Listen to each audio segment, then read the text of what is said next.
ಬೇಸಿಗೆಯಲ್ಲಿ ಎಷ್ಟು ನೀರು ಕುಡಿದ್ರೂ ಸಮಾಧಾನ ಅಂತ ಅನ್ಸೋದೇ ಇಲ್ಲ. ಎಷ್ಟು ನೀರು ಕುಡಿದ್ರೂ ಕುಡಿತಾನೆ ಇರಬೇಕು ಅಂತ ಅನ್ಸುತ್ತೆ.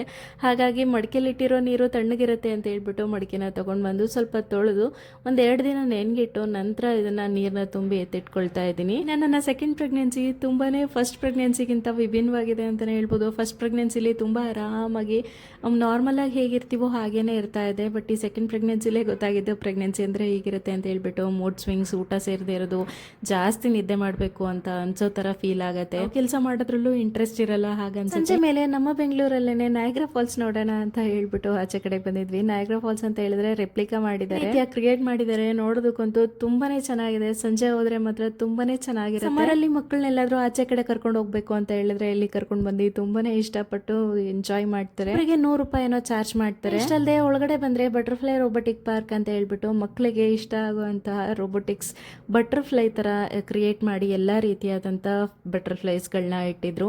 ಅಂತೂ ತುಂಬ ಎಂಜಾಯ್ ಮಾಡಿ ನೋಡ್ತಾ ಇದ್ದ. ಇನ್ನು ಸ್ವಲ್ಪ ಅಲ್ಲೂ ಶಾಪಿಂಗ್ ಮಾಡೋ ಥಿಂಗ್ಸ್ ಇಟ್ಟಿದ್ರು, ಅದನ್ನೆಲ್ಲ ನೋಡಿಕೊಂಡು ಹಾಗೆ ಇನ್ನು ಆಚೆ ಕಡೆ ಬಂದರೆ ಗೇಮ್ಸ್ ಎಲ್ಲ ಆಯಿತು, ಅದನ್ನು ಆಟ ಆಡಿಕೊಂಡು ಮನೆಗೆ ವಾಪಸ್ ಬಂದು